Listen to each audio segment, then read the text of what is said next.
Olá, seja bem-vindo ao Dizendo Tudo desta quarta-feira. Veja agora os destaques de hoje. Desaparecidos em Bacabal. Uma das crianças encontrada passa por atendimento. Suspeito de assassinar ex-vereador de Tasso Fragoso a tiros é preso pela Polícia do Maranhão. Caema suspende distribuição de água nesta quinta para manutenção. E ainda crescimento da economia maranhense. Tudo isso e mais. Agora no Dizendo Tudo, que já está no ar.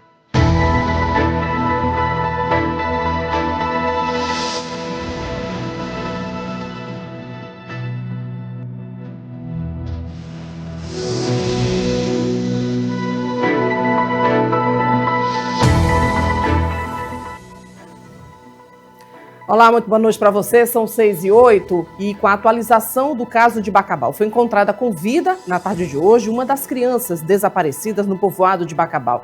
Trata-se de Anderson Cauã, de 8 anos, que havia sumido junto com os outros dois menores no último domingo. Segundo um dos homens que participaram desse resgate, o menor estava sem roupas em uma área de matagal. As buscas seguem pelos dois irmãos ainda não encontrados. O menino foi visto sozinho, sem roupa, a 5 quilômetros em linha reta do local em que foi visto pela última vez.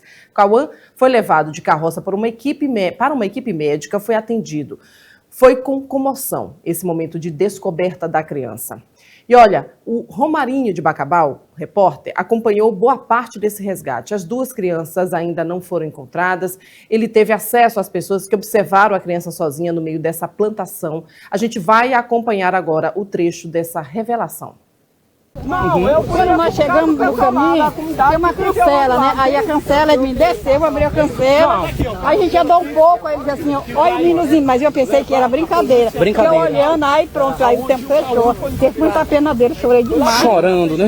Ele caladinho. Ele tava caído, ele tava em pé, ele tá todo peladinho. Todo peladinho, sem roupa, né? Sem roupa, todo ferido. E caído no chão, né? Não, ele tava em pé, né? Aí quando ele viu vocês, deu com a mão, como foi? Não, ele parou, o menino parou e disse, olha, dona Deus, ó, o menino, né?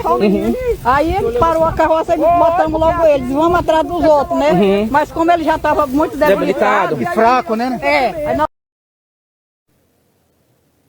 Nesse momento, seguem as buscas, já começa a escurecer naquela região, mas agora são usados cães farejadores, foram buscados, inclusive, para aquela região, que é muito distante do local onde eles desapareceram. Também está sendo utilizada uma aeronave do CTA para ser, então, mais ágil, né? A informação é de que várias pessoas, polícia, sociedade civil, Polícia Militar, Corpo de Bombeiros, inclusive agentes municipais estão sendo utilizados nessas buscas naquela região onde a criança foi encontrada com vida e ele, o Cauã, disse às pessoas que encontraram ele, onde ele inclusive falou com familiares, que as outras duas crianças estavam naquele mesmo local. Como é um local de área fechada, mata fechada, as buscas seguem de forma muito complicada, necessitando inclusive derrubada de árvores para poder ir de matagal, para poder ter mais acesso à região. A gente vai trazer então detalhes durante essa nossa programação e também nas nossas redes sociais, através do Instagram da Maranhão News, você vai ficar por dentro de tudo. E olha, a Polícia Civil prendeu José Leci, de 63 anos, suspeito de assassinar o ex-vereador Esdras Barreira, de Tasso Fragoso, e atirar em Arlene Matos. Segundo a polícia, Arlene, a companheira do suspeito, estava junto com o ex-vereador no momento do crime. De acordo com as investigações, Leci agiu por ciúmes, porque teria descoberto que a companheira tinha uma relação extraconjugal com o ex-vereador ao ser encontrado. O suspeito não resistiu à prisão, foi encaminhado para a delegacia da Polícia Civil para prestar depoimento. Ele vai responder por homicídio e tentativa de feminicídio. Falando em feminicídio, saíram os números de feminicídio no Maranhão. Neste ano de 2025, veja na reportagem de Daniel Amorim. Em 2025, foram registrados 50 casos de feminicídio no Maranhão. Em comparação com 2024, quando ocorreram 69 crimes, houve uma redução de 27,5%. Os dados foram divulgados pela Casa da Mulher Brasileira, órgão vinculado à Secretaria Estadual da Mulher e que reúne várias instituições que atendem mulheres vítimas de violência doméstica. A medida protetiva hoje é célere e funciona. E tem feito com que muitos homens passem a respeitá-las pelo temor que ela causa. Ela nem é possível, por exemplo, arbitrar fiança na delegacia. Então, quem vai preso por descumprimento de medida protetiva desce para o sistema prisional e é hoje uma forma da gente evitar que feminicídios aconteçam.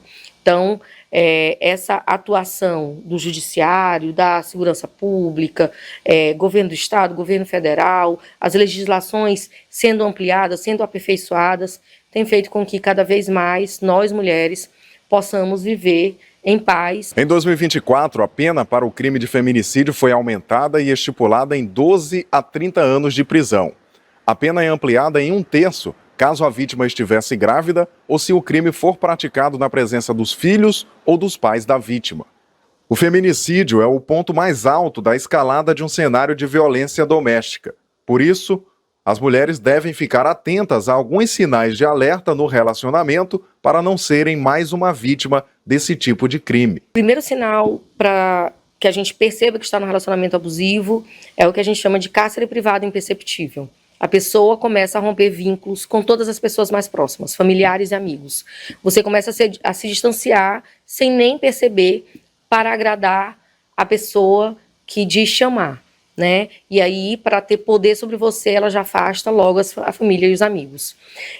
O próximo passo é começar a trabalhar a questão da violência psicológica, a culpabilizar. Então, tudo isso vai... é um sinal de alerta para que a gente possa identificar um relacionamento abusivo. Casos de violência doméstica podem ser denunciados diretamente na Casa da Mulher Brasileira, que fica no bairro do Jaracati. Além disso, outros canais de comunicação são o Disque 180, o número 190 da Polícia Militar e o aplicativo Salve Maria Maranhão. Para combater esse tipo de crime, o Estado conta atualmente com 25 patrulhas Maria da Penha, da Polícia Militar, e 5 casas da mulher maranhense. A gente faz o intervalo, na volta tem falando sobre economia maranhense. São 6h14. Imagens ao vivo deste momento na Refesa aqui em São Luís. Dizendo Tudo, volta em instantes.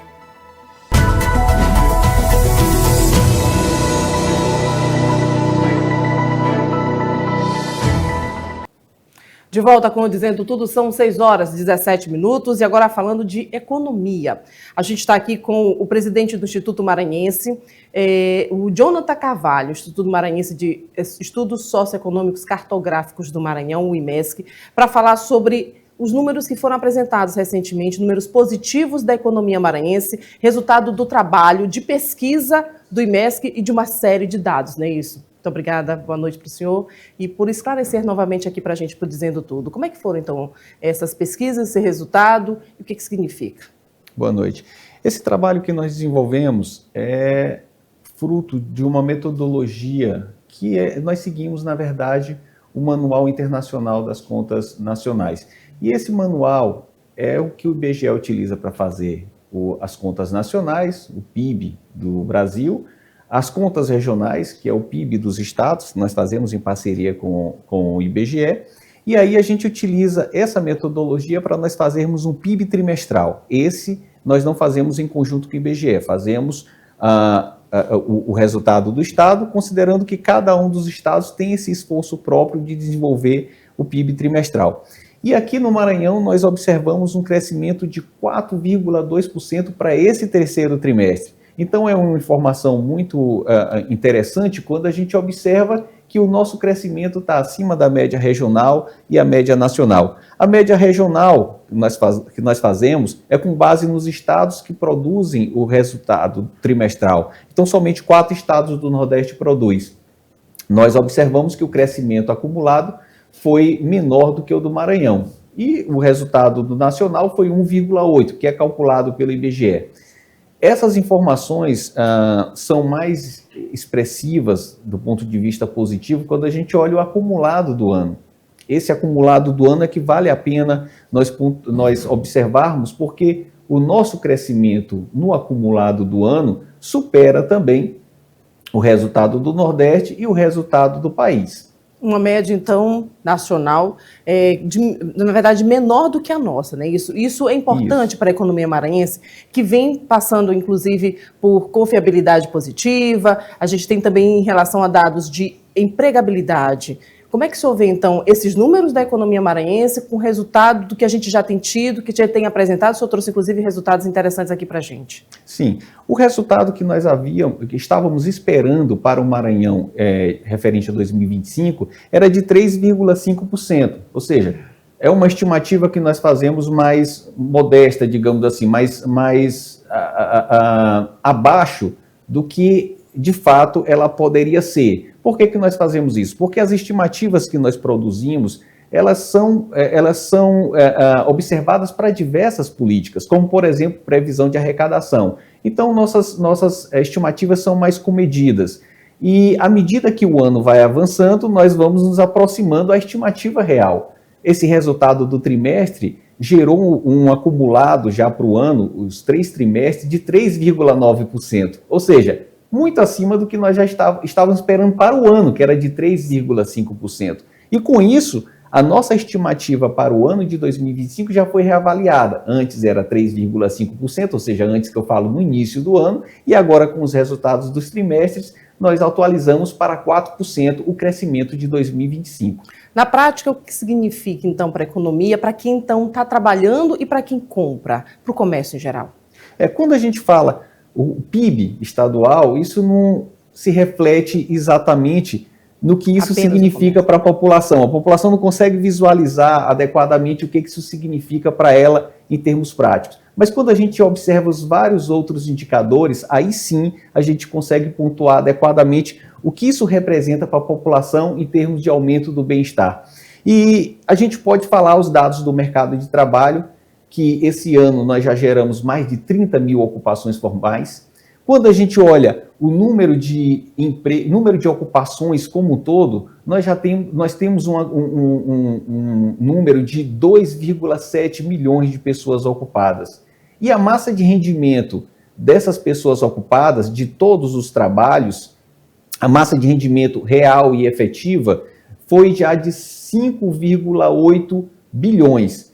Em comparação ao trimestre anterior, que foi de 5,5 bilhões, nós estamos falando de um crescimento de mais de 300 bilhões em um trimestre. Mas e na balança do desemprego, como é que fica?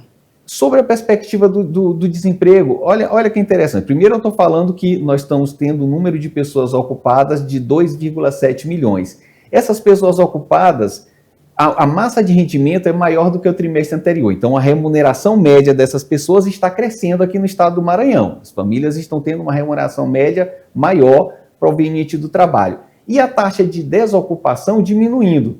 Hoje, a taxa de desocupação, na verdade, observada no terceiro trimestre, que foi quando nós fizemos esses resultados, era de 6,1%. Ou seja, o número de pessoas ocupadas em relação à força de trabalho.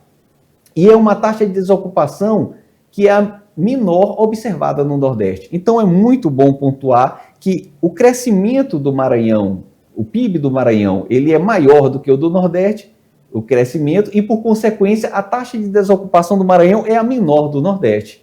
O que significa, então, tudo isso para 2026? O ano está só começando, temos uma crise internacional, a economia acaba sendo remexida diante de tudo isso, mas a gente sabe que o reflexo é demorado para chegar aqui no Maranhão. Como é que o senhor vê, então, esses números para esse ano de 2026?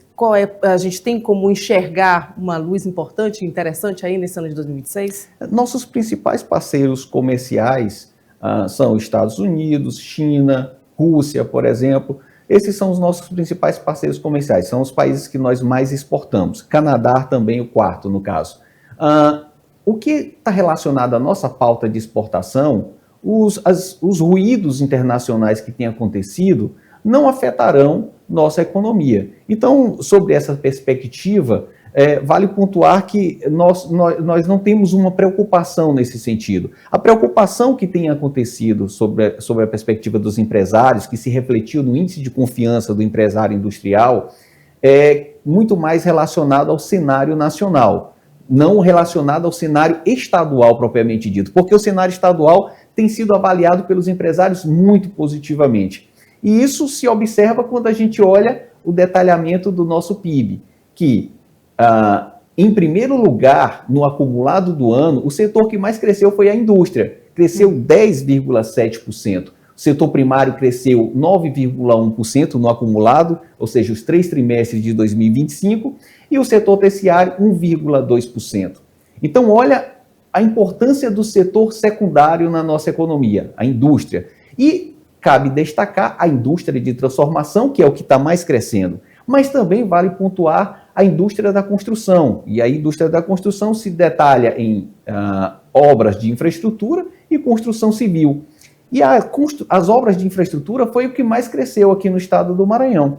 Vale pontuar que isso é fruto também dos investimentos que têm acontecido pelo governo do estado do Maranhão.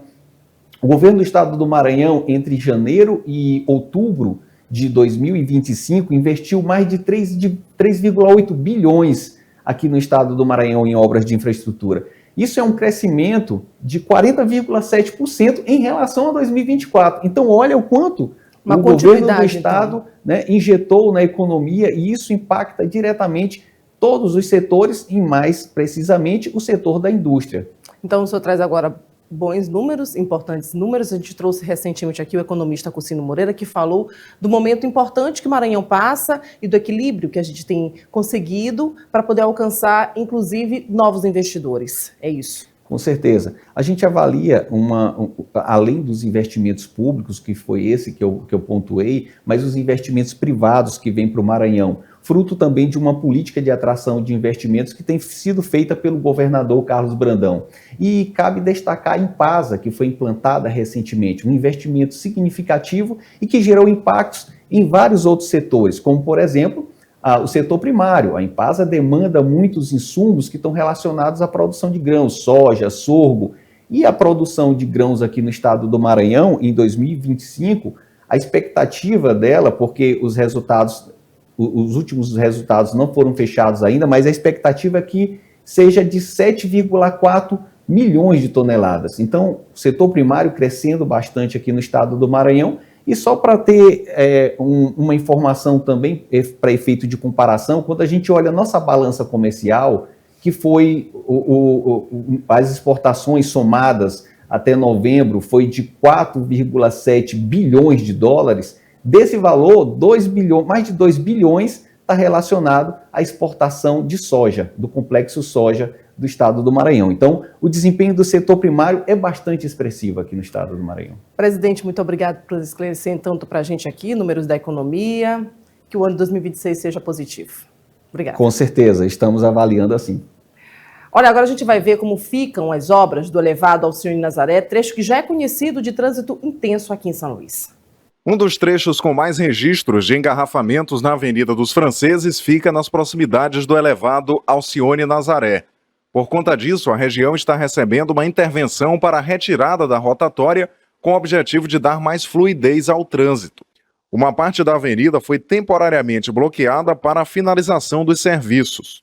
Aqueles motoristas que vêm do bairro da Alemanha em direção ao Maranhão Novo e ao João Paulo devem buscar vias alternativas. Nesse momento, a obra está na fase de acabamento e asfaltamento. Depois da conclusão da obra, os condutores que vierem do João Paulo e da Alemanha em direção ao bairro do Maranhão Novo terão passagem livre. Já quem vier da Alemanha para a Vila Palmeira e no sentido contrário, poderá usar normalmente a parte superior da via.